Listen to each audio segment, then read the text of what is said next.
Hello everyone, I welcome you all on my YouTube channel. Today we will discuss about second lecture of agriculture economics. First lecture we have already discussed some basics things. You can go on our YouTube channel and find one playlist named agriculture economics. Go there, you will find lecture 1. After that read lecture 2. चलिए अब आगे बढ़ते हैं। हम जहाँ तक पढ़े थे उसके आगे बढ़ते हैं और ये है सबसे पहला टॉपिक आज का, वो है फैक्टर्स ऑफ प्रोडक्शन। क्या क्या फैक्टर्स हैं जो कि प्रोडक्शन के लिए हेल्प करते हैं? तो पूरे मिला के 5 फैक्टर्स हैं। सबसे पहला क्या है? लैंड। जो अर्थ की सरफेस के ऊपर जो भी है, जो कि फ्रीली गिवन बाय नेचर है, उसको हम लोग लैंड बोलते हैं। ये फिक्स इन नेचर होता है। लैंड को आप इंक्रीज़ या डिक्रीज़ नहीं कर सकते क्योंकि ये फिक्स नेचर का है। उसके बाद सेकेंड फैक्टर जो है वो है लेबर। लेबर है जो एक्टिव फैक्टर है, मीन्स इसमें एनर्जी कंज्यूम होता है। Work done by man force. यदि कोई इंसान काम कर रहा है तो जो भी वर्क डन करेगा उसको हम लेबर बोलेंगे। थर्ड है capital. Capital is passive factor, मतलब कि आप कैपिटल को क्या करते हो? पैसे हैं, उसको आप लेते हो फिर वो दूसरे को दे देते हो, मतलब वो उसमें कोई एनर्जी का कंजम्पशन नहीं है। वो जिस फॉर्म में आता है उसी फॉर्म में वो चला जाता है। तो ये पैसिव फैक्टर हुआ। एक नोट है कि जितने कैपिटल्स हैं उसको हम लोग वेल्थ तो कह सकते हैं, पर सारे वेल्थ को हम लोग कैपिटल नहीं कह सकते, ठीक है। फिर जो थर्ड फैक्टर है वो क्या है? ऑर्गेनाइजेशन। कोई भी आप ऑर्गेनाइजेशन सेटअप करोगे वो आपको हेल्प करेगा प्रोडक्शन में, या फिर ये बोलें कि प्रोडक्शन का जो यूनिट होता है, जो सेटअप होता है, उसको ऑर्गेनाइजेशन कहते हैं। एंटरप्राइज। जो एंटरप्राइज है ये है हमारा लास्ट फैक्टर। अब देखते हैं, ये साथ में आ गया है, ये अलग से आएगा। जो लैंड का रिवार्ड होता है उसको क्या कहते हैं? लैंड के बदले में हमें क्या देना होता है? तो रेंट देना होता है। यदि आपका खुद का भी लैंड है तो उसमें जो पैसे रेंट के तौर पे आने चाहिए वो आपका कॉस्ट ऑफ प्रोडक्शन में ऐड होगा। Means reward of land is called rent. Reward of labour. Labour को क्या देते हैं हम लोग? यदि किसी से काम करवाए तो उसको क्या देते हैं? वेज देते हैं। Reward of capital. जो कैपिटल है, लाइक आपने फाइनेंसिंग करवाया, लोन लिया किसी भी बैंक से, तो वो आपका कैपिटल आया, उसके लिए आप उसका क्या रिवार्ड देते हो? तो इंटरेस्ट पे करते हो। तो reward of capital is interest. उसके बाद रिवार्ड ऑफ एंटरप्राइज है। जो पूरे इंटरप्राइज है उसका क्या रिवार्ड होगा? तो वो होगा प्रॉफिट। तो मेनली 5 फैक्टर ऑफ प्रोडक्शन नहीं कहेंगे, मेनली 4 फैक्टर ऑफ प्रोडक्शन बोलेंगे। वो हुआ land, labour, capital and enterprise. Organisation and enterprise are similar, like if that enterprise will go on like higher level, bigger level, then it will be called as organization. Then इसको हम लोग मर्ज कर सकते हैं कि organisation and enterprise are almost similar, but land, labour, capital and enterprise is these are the 4 factor of production. याद रहेगा? ठीक है। फिर अब हम लोग बात करते हैं कोऑपरेटिव्स इन इंडिया। इससे क्वेश्चन पूछे जाते हैं और मेनली इसमें वही पॉइंट्स कवर किए गए हैं जो कि पहले पूछ लिया गया है। तो सबसे पहले जो कोऑपरेटिव मूवमेंट है इंडिया में वो स्टार्ट हुआ था 1904 में। मतलब कोऑपरेटिव्स की शुरुआत सबसे पहले 1904 में हुआ था। Father of cooperative movement in India. India में जो कोऑपरेटिव मूवमेंट है उसके फादर किनको माना जाता है? तो एफ निकोलसन को। मोस्ट इम्पॉर्टेंट आपको याद रखना है कि who is the father of cooperative movement in India, and the answer will be F Nicholson. In 1944 government appointed a cooperative planning committee.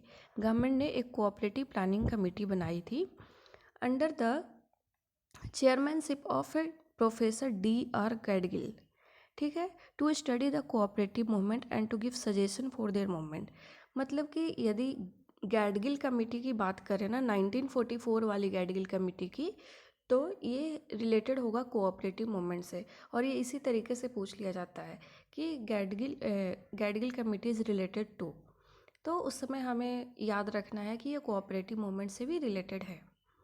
फिर कोऑपरेशन वाज जनरेटेड। जो कोऑपरेशन वर्ड है कि हम लोग कोऑपरेट करेंगे, एक दूसरे को मिल के एक साथ काम करेंगे, और इसका जनरेशन कहाँ पे हुआ? तो ब्रिटेन में हुआ। ब्रिटेन कहाँ? यूरोपियन कॉन्टिनेंट में, ठीक है। Primary objective of cooperative marketing is to reduce marketing margin and to assure the farmers a better price.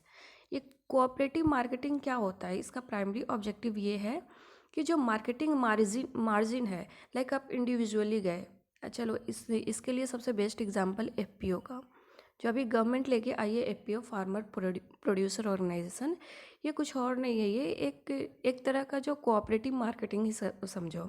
इसमें बहुत सारे फार्मर्स वॉलेंटरीली एक साथ आएंगे और आने के बाद वो क्या करेंगे, उनका जो बार्गेनिंग पावर होगा वो इंक्रीज़ हो जाएगा।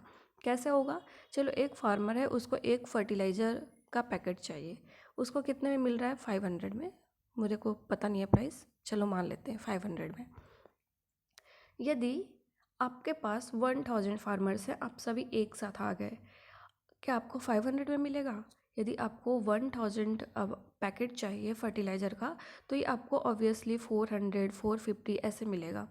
तो इससे क्या हो गया कि जो मार्केटिंग मार्जिन है वो डिक्रीज़ हो गया, और डिक्रीज़ होने की वजह से क्या होगा, जो कॉस्ट ऑफ प्रोडक्शन होगा वो कम हो जाएगा और इनकम बढ़ जाएगी।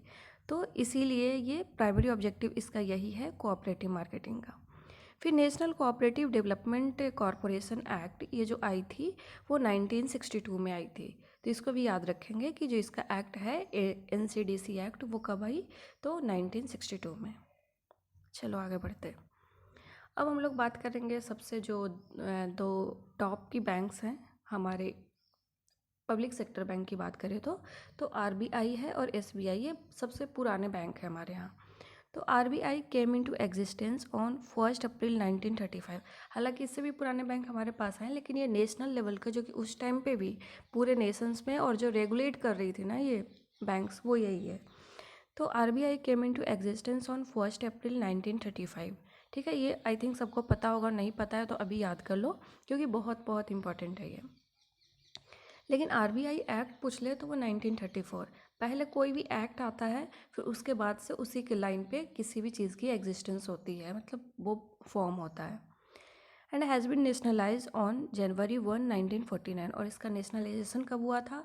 तो 1 जनवरी 1949 में। ये भी बहुत इंपॉर्टेंट है, मतलब इसमें जितने भी डेटा दिए गए हैं, 1 अप्रैल 1935 को एग्जिस्टेंस में आया है किस एक्ट से? तो आरबीआई एक्ट 1934 से, और नेशनलाइज हुआ है 1 जनवरी 1949। ये तीनों के तीनों बहुत इंपॉर्टेंट है। जो पहला गवर्नर थे आरबीआई का, वो मिस ऑसबॉर्न स्मिथ थे। तो ये आपको ये भी याद रखना है, ठीक है, कि फर्स्ट गवर्नर कौन थे, और अभी कौन है? तो शक्तिकांत दास जी हैं। ठीक है, तो ये याद रखना है। फिर SBI was formed by merging 3 banks, मतलब पहले bank of Bengal, bank of Bombay and bank of Madras हुआ करती थी। इन सभी को बाद में मर्ज कर दिया गया।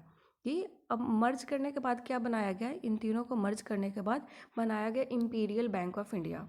ठीक है, और इसको बाद में 1955 में इसका नाम वापस से बदला गया, और इसका नाम फिर रखा गया SBI, state bank of India. तो ये आप याद रखेंगे, ठीक है। और ये कब एसबीआई कब बना, मीन्स इसका रीनेम कब किया गया? तो 1 जुलाई 1955, और इसी को ओरिजिन मानते हैं, इसी डेट को एसबीआई का ओरिजिन मानते हैं। चलो अब आगे बढ़ते हैं और देखते हैं कि फाइनेंसिंग के टाइप्स कितने हैं, मतलब कि लोन कितने तरह के होते हैं। तो ये बेस्ड ऑन टाइम पीरियड है, जितने टाइम पीरियड के लिए हम दे रहे हैं लोन को, फाइनेंस कर रहे हैं, उसके बेसिस पे इसको क्लासीफाई किया गया है। फर्स्ट है short term loan. Short term loan, such loan is granted for 1 season of crop. तो एक सीज़न जो क्रॉप का होता है उसके लिए ये ग्रांट किया जाता है, और ये 12 से 18 महीने के लिए होता है, 12 to 18 मंथ्स के लिए होता है। मीडियम टर्म लोन है, ये 1 ईयर to 5 ईयर्स के लिए होता है, और ये जनरली ये जो मशीन लेने के लिए, जैसे किसी को ट्रैक्टर लेना है, पावर टिलर लेना है, या फिर किसी भी ऐसे छोटे मोटे मशीन जो यूज़ होते हैं, उसके लिए मीडियम टर्म लोन दिया जाता है। फिर हुआ लॉन्ग टर्म लोन, 5 ईयर्स से लेकर 30 ईयर्स तक जो लोन्स दिए जाते हैं वो हुआ लॉन्ग टर्म लोन में।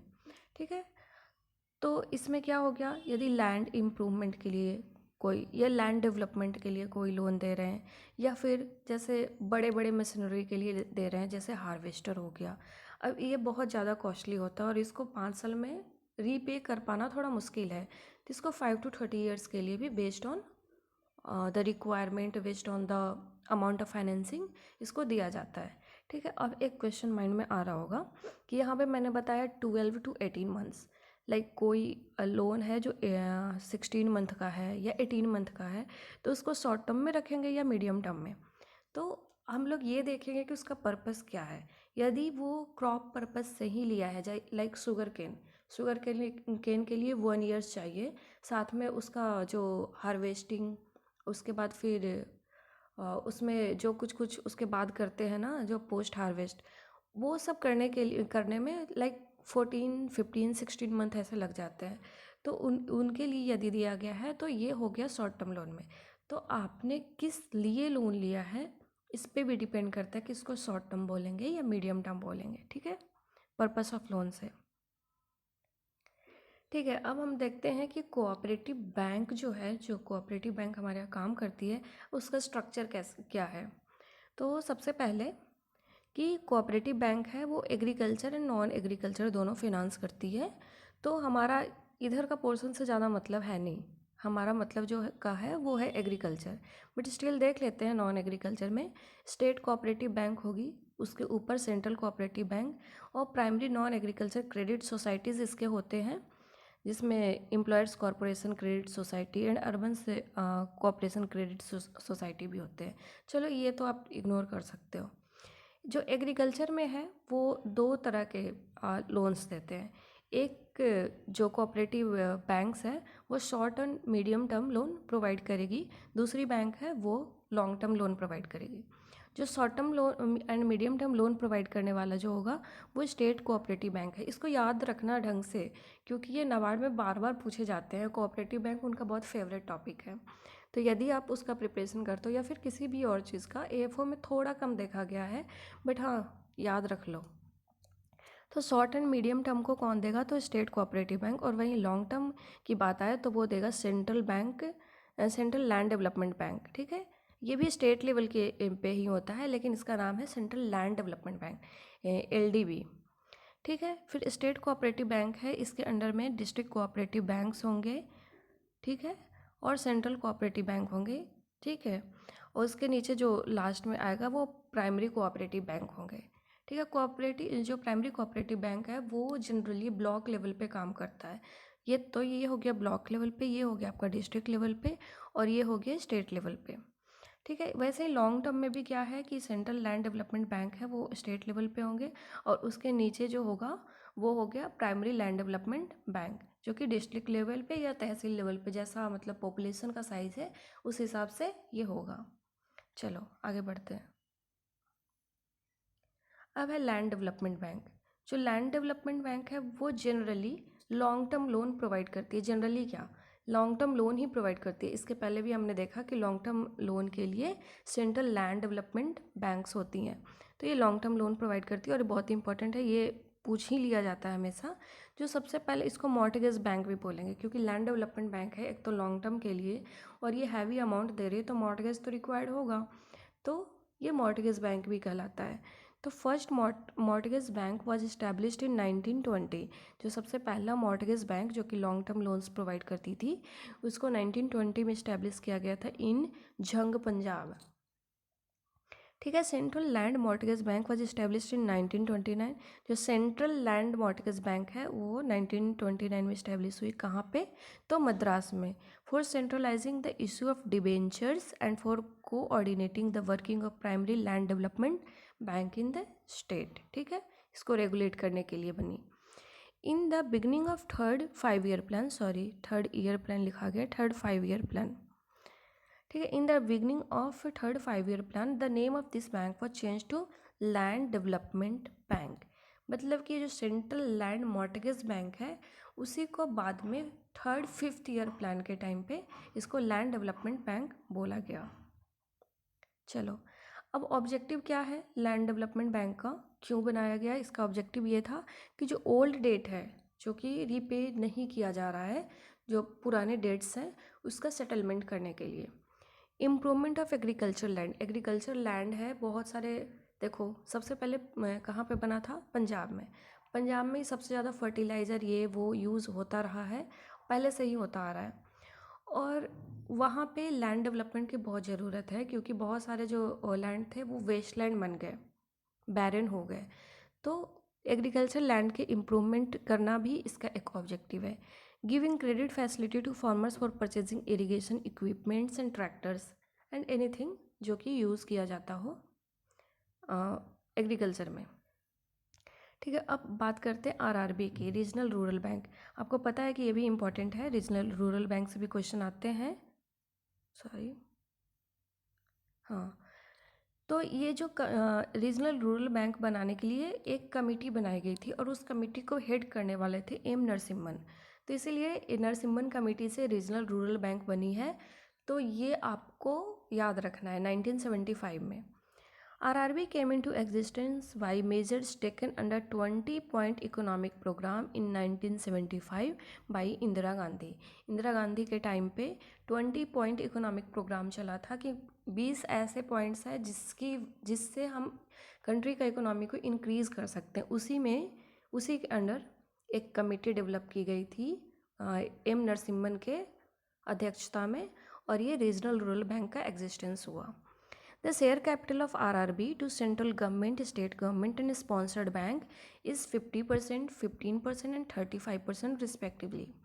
लाइक देखो, सेंट्रल बैंक का कितना होगा तो 50% होगा, स्टेट गवर्नमेंट का कितना है तो 15%, और स्पॉन्सर्ड बैंक होती है, मतलब जितने भी रीजनल रूरल बैंक होते हैं ना उसको कोई ना कोई बैंक स्पॉन्सर करती है। SBI हो जाए, union bank of India, Canara bank, कोई भी ऐसे पब्लिक सेक्टर बैंक होगी जो स्पॉन्सर करेगी और वो रीजनल रूरल बैंक बनेगा। तो जो स्पॉन्सर्ड बैंक होगी उसको 35% उसका शेयर उसमें होगा। ऑथोराइज्ड वर्किंग कैपिटल आरआरबी का क्या है तो 1 करोड़ है, और पेडअप कैपिटल है वो 25 लाख है। तो इसको भी आप याद रखेंगे। इसमें जितने भी पॉइंट्स हैं सारे इंपॉर्टेंट है, इसको याद रखो। अब है मार्केटिंग सर्विसेज क्या है, मतलब क्या क्या सर्विसेज हैं जो मार्केटिंग के अंदर आते हैं। मार्केटिंग सर्विसेज क्या है, तो marketing services are the activities performed by different institutions और agencies which are involve in the process of marketing. ठीक है, कौन कौन सी एक्टिविटी वो कर रहे हैं मार्केटिंग के लिए, वो सारे मार्केटिंग सर्विसेज हो गए। तो मार्केटिंग सर्विसेज के अंदर क्या क्या आता है, ये बहुत ही बेसिक्स पॉइंट है। सेलिंग हो गया, बाइंग हो गया, फिर असेंबलिंग हो गया कि बहुत सारा चीज़ इकट्ठा कर लिए, खरीद लिए या बेच दिए, ट्रैफिक मैनेजमेंट, ट्रांसपोर्टेशन हो गया, स्टोरेज हो गया, फिनांसिंग भी आता है मार्केटिंग सर्विसेज में। The provision and management of money and credit to get goods from hand of producer to consumer, तो इसको फाइनेंसिंग बोलेंगे। रिस्क मैनेजमेंट भी है, वो मार्केटिंग सर्विसेज के अंडर आती है, और साथ में स्टैंडर्डाइजेशन एंड ग्रेडिंग, ये भी मार्केटिंग सर्विसेज के अंडर आपको आता है। आप एक बार बस इसको याद देख लो, याद करने का एज सच ऐसे ज़रूरत नहीं है, आप जैसे ही देखोगे समझ आ जाएगा कि क्या क्या चीज़ें हैं वो मार्केटिंग सर्विसेज में आती हैं, आपके दिमाग में होना चाहिए। उसके बाद ये जो मार्केटिंग सर्विसेज है उसको कोई ना कोई एजेंसी है वो परफॉर्म कर रही होगी ना। तो ये एजेंसीज कौन है मार्केटिंग सर्विसेज के लिए, तो ये सिंपल विलेज मर्चेंट जो आपके यहाँ आते हैं और वो बोलते हैं सब्जी ले लो, कपड़े ले लो, तो ये जो विलेज मर्चेंट्स हैं, वेंडर्स हैं, ये भी आपके मार्केट एजेंसी हैं। फिर कमीशन एजेंट जो कि आपके हेल्थ इंश्योरेंस, LIC, ये वाले जो लोग आते हैं वो कमीशन एजेंट हो गए। होलसेलर्स, ब्रोकर्स, रिटेलर्स, ये सभी जो है वो मार्केटिंग एजेंसी, और retailers is the last link between producer and consumer. ये तो बेसिक सी पॉइंट है, आपको याद रहेगा। चलो, अब हम बात करते हैं कि हमारा जो इंडियन एग्रीकल्चर है उसका करेक्टरिस्टिक्स क्या है। बेसिकली करेक्टरिस्टिक तो बोलें तो इसमें जो पॉजिटिव पॉइंट है वो कम है, मोस्टली नेगेटिव पॉइंट है इंडियन एग्रीकल्चर का। तो क्योंकि इसमें बहुत सारी इम्प्रूवमेंट की अभी ज़रूरत है, चलो पढ़ते हैं कि क्या क्या है करेक्टरिस्टिक हमारा। तो सबसे पहले लो लैंड प्रोडक्टिविटी, हमारे जो लैंड है उसका प्रोडक्टिविटी बहुत कम है। आप जाके देखो जापान में, USA में, वहाँ की जो लैंड की प्रोडक्टिविटी है वो बहुत हाई है, क्योंकि वो लोग मॉडर्न टेक्निक्स का यूज़ कर रहे हैं, और हमारे यहाँ जो अभी भी फार्मर्स हैं वो बिल्कुल ट्रेडिशनल टेक्निक्स का यूज़ कर रहे हैं। लो लेबर प्रोडक्टिविटी है, लेबर प्रोडक्टिविटी लो होने के पीछे का एक रीज़न तो डिस्गाइज इन अनएम्प्लॉयमेंट भी है। लाइक किसी फैमिली में 7 मेंबर्स हैं, लेट्स से, ये सारे के सारे मान लिया जाए इनके पास 2 हेक्टेयर लैंड है। हालांकि 7 मेंबर है तो 2 हेक्टेयर नहीं होगा, ज़रूरी नहीं स्मॉल फार्मर होंगे, सॉरी मार्जिनलाइज्ड फार्मर होंगे। चलो मान लेते हैं 2 हेक्टेयर लैंड है। अब ये जो 2 हेक्टेयर का लैंड है इसको मैनेज किया जा सकता है 4 लोगों के द्वारा, बट स्टिल इनके 7 लोग हैं, 7 के 7 लोग इसमें लगे हुए हैं। आउटपुट तो उतना ही आना है बट लोग इसमें ज़्यादा लगे हैं, तो इसकी वजह से जो लेबर प्रोडक्टिविटी है वो कम हो जाएगी। और इसी को डिस्गाइज्ड अनएम्प्लॉयमेंट बोलते हैं, मतलब छुपा हुआ अनएम्प्लॉयमेंट। पता ही नहीं चल रहा है कि कौन लोग अनएम्प्लॉयड है। तो हालांकि यहाँ पे 3 लोग हैं जो कहीं और जाके काम कर सकते हैं, बट स्टिल वो उसी में काम कर रहे हैं। तो इसकी वजह से लेबर प्रोडक्टिविटी हमारी कम है। अनसर्टेनिटी बहुत ज़्यादा है, क्योंकि हम पूरा का पूरा नेचर पे, रेन पे डिपेंडेंट होते हैं, तो अनसर्टेनिटी ज़्यादा है। सबसिस्टेंस फार्मिंग, मतलब हमारे फार्मर्स का एक मेंटालिटी है कि उतना ही कमाओ जितना खा सको। हम किसी भी बड़े लेवल पे काम नहीं करना चाहते कि एक्सपोर्ट करेंगे, यहाँ भेजेंगे, नहीं। आप देखोगे कि वो अपना कमा रहे हैं, अपना खा रहे हैं। तो ये सबसिस्टेंस फार्मिंग है, जो कि फैमिली के लिए सिर्फ काम कर रहे हैं। Prevalence of food grain crop, हमारे पास जो डाइवर्सिटी है क्रॉप की, हालांकि इंडिया का जो क्लाइमेट है वो बहुत ही रिच क्लाइमेट है, लेकिन फिर भी डाइवर्सिटी कम है। फूड ग्रेन क्रॉप्स हम लोग ज़्यादा फोकस करते हैं। ट्रेडिशनल मेथड ऑफ एग्रीकल्चर है, पहले बता दिया मैंने। स्मॉल होल्डिंग ऑफ इंडिया, जो इंडिया के लैंड होल्डिंग की साइज़ है वो सिर्फ 1.08 हेक्टेयर है ऑन एन एवरेज। और ये भी आप एवरेज जो निकालो ना, ये भी इतना भी यदि हर फार्मर के पास रहे तब भी वो आराम से काम कर सकते हैं। बट दूसरा आप देखो कि अनइवन डिस्ट्रीब्यूशन ऑफ लैंड है, मतलब ये जो लैंड है ना वो इवनली डिस्ट्रीब्यूटेड नहीं है। किसी के पास 10 हेक्टेयर्स ऑफ लैंड है और कोई लोग लैंडलेस हैं। तो ये जो अनइवन डिस्ट्रीब्यूशन है उसकी वजह से भी हमारा प्रॉब्लम में आता है इंडियन एग्रीकल्चर। फिर मिक्स्ड फार्मिंग, जनरली लोग बचने के लिए, हमारे यहाँ एक्चुअली अनसर्टेनिटी ज़्यादा है, तो उससे बचने के लिए, कि क्रॉप फेलियर से बचने के लिए, वो क्या करते हैं कि 2-3 तरह के क्रॉप्स मिक्स करके लगाते हैं कि चलो ये ख़राब होगा तो ये हो जाएगा, ये ख़राब हुआ तो वो हो जाएगा। इसके लिए मिक्स्ड फार्मिंग करते हैं। डिपेंडेंस ऑन मानसून, हम लोग मानसून पे ज़्यादा डिपेंडेंट है। ठीक है, चलो हमारा ये लेक्चर तो ख़त्म हुआ। अब देख लेते हैं कुछ ऑब्जेक्टिव क्वेश्चन को, इससे आपको पता चलेगा कि आपने कितने ध्यान से सुना है। तो what is the reward of capital called as. तो कैपिटल का जो रिवार्ड है उसको हम लोग क्या बोलेंगे, इसका जो सही आंसर है वो इंटरेस्ट है। रेंट किसका है, वेज किसका है, एंड प्रॉफिट किसका है, ये एक बार मन में सोचो। ठीक है, जो रेंट होगा वो लैंड का होगा, वेज जो होगा वो लेबर का होगा, एंड जो प्रॉफिट होगा वो एंटरप्राइज की होगी, और इंटरेस्ट जो हो गया आपका कैपिटल का रिवार्ड हो गया। फिर हो गया national cooperative development corporation act came in. तो किस ईयर में national cooperative development corporation act आया था, तो ये आया था 1962 में। ओके, फिर land development bank provides loan for, options है short term, long term, medium term, very long term. तो आपको मैंने कई बार बताया है कि लैंड डेवलपमेंट बैंक है वो लॉन्ग टर्म के लिए लोन प्रोवाइड करती है। फिर what is the share of sponsored bank in RRBs. RRB में जो स्पॉन्सर्ड बैंक होती है उसका शेयर कितना है, 50%, 25%, 15% और 35%। और इसका करेक्ट आंसर है वो है 35%। ओके, फिर what is the size of land holdings in India, ये भी मैंने अभी अभी बस बताया है, लास्ट जो स्लाइड है उसमें हमने यही पढ़ा था कि what is the size of land holding in India. इसका करेक्ट आंसर है 1.08 हेक्टेयर। ठीक है, चलो यदि आपको वीडियो पसंद आया हो तो आप इसको लाइक करो, इस चैनल को शेयर करो, साथ में सब्सक्राइब करो यदि अभी तक नहीं किया है, क्योंकि कंटिन्यूअस इसमें वीडियो आने वाले हैं और सारे टॉपिक से आएंगे, लाइक सारे सब्जेक्ट से आएंगे।